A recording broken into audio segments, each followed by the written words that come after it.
I wake up every single night thinking, what could I have done differently? This is a pain that will stay with me for the rest of my life.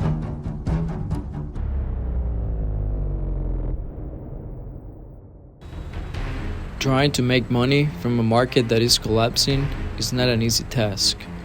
But how do the most powerful manage to make billions when things seem to go terrible for other people?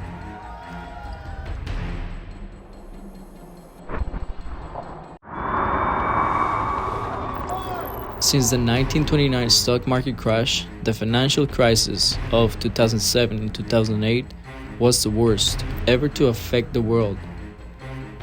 The collapse of the US subprime mortgage industry in 2007 shocked the whole market.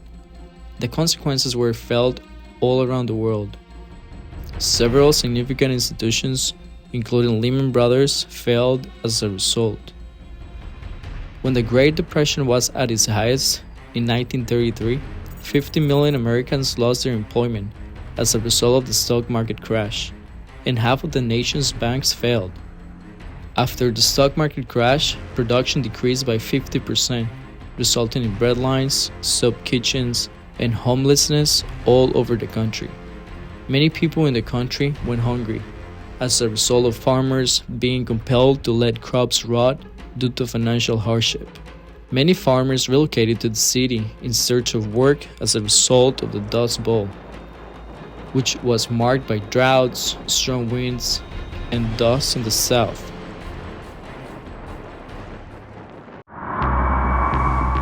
But how do the rich manage to make more money even when times are bad for the whole world? Or is it even possible to believe that there are things we do not know about and that could make us a lot of money if we only knew or put time and effort to learn those things?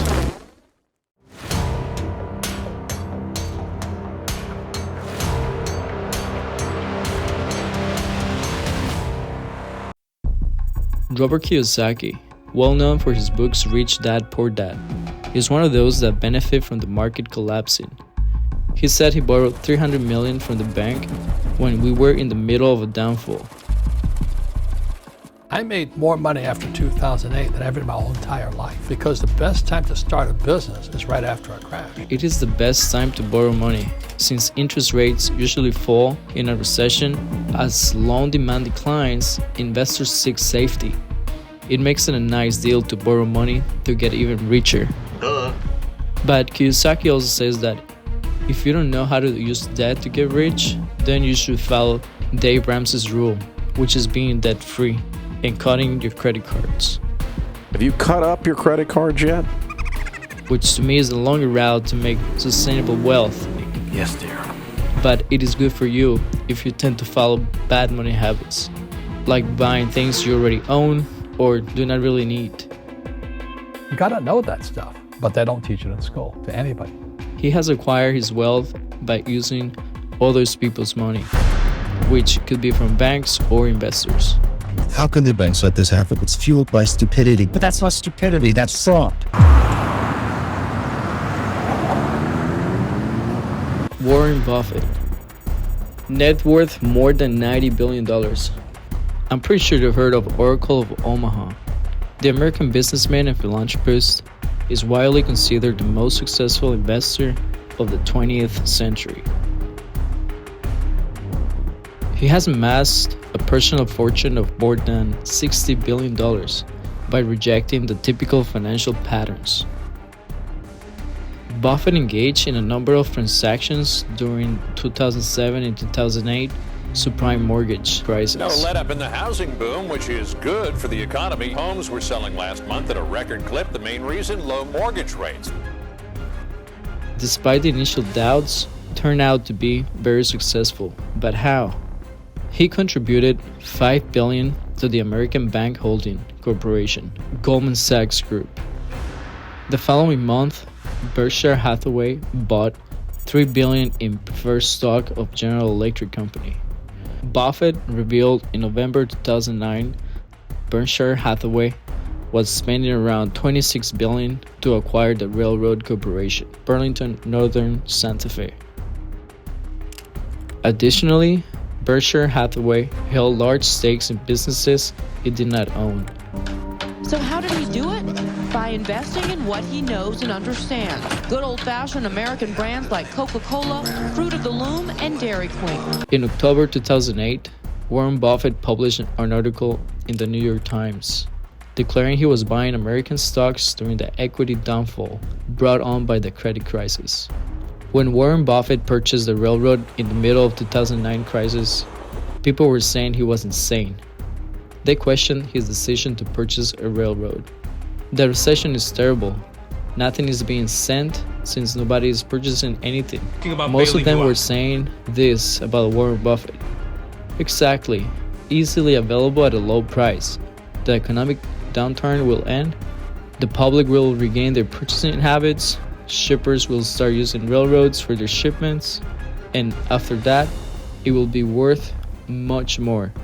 What a great move, and one of the many good investments he has made. Jamiedimon, the most powerful banker in the world,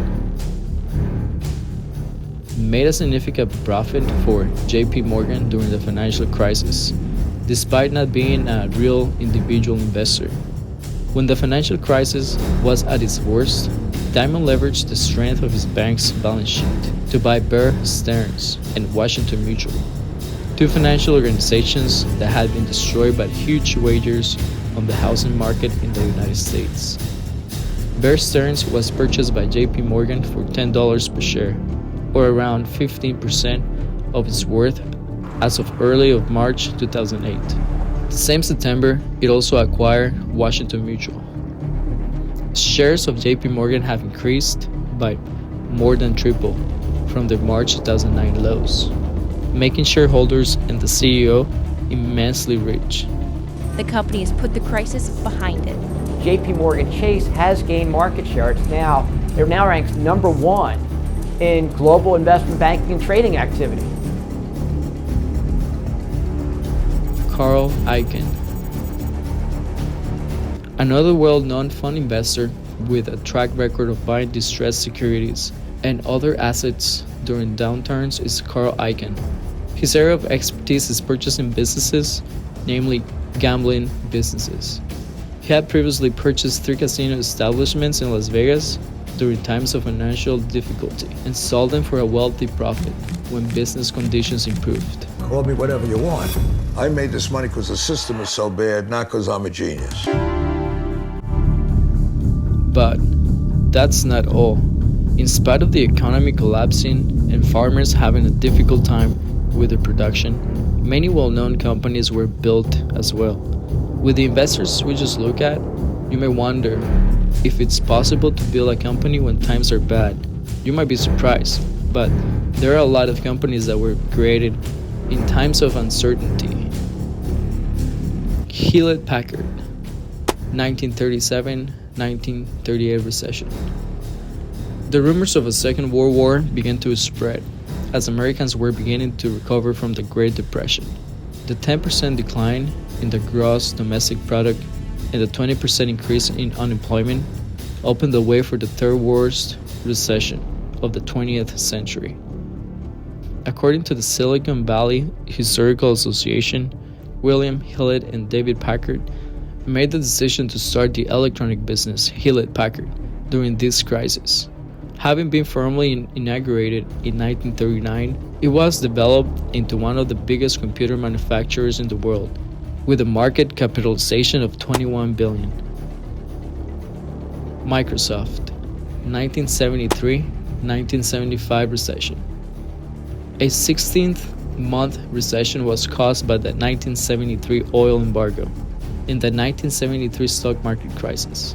Just like it did in 1973, when an OPEC oil embargo led to an international shortage. The unemployment rate increased to 9%, the highest in 20 years, while the GDP decreased by 3.4%. Bill Gates and Paul Allen continued to create their new computer software company, Microsoft, which went public on April 4th, 1975. Only a few days after the recession was officially deemed to be over, Gates, then 31 years old, became the youngest billionaire ever. Airbnb, 2007-2009 recession. Before the Great Recession began, San Francisco roommates Brian Chesky and Joe Gebbia began renting out an air mattress in their living room. Opportunities for them appeared when the recession started. Many people were unable to afford hotels as a result of the economic crisis. People could rent out short-term housing at reasonable rates, thanks to Airbnb. After all, the Great Recession was just beginning when Airbnb was established, and many people were losing both their jobs and their houses. When money was limited, renting out a spare room, a whole house, or an apartment proved to be a simple way for people to supplement their income. Airbnb is worth today $71.47 billion.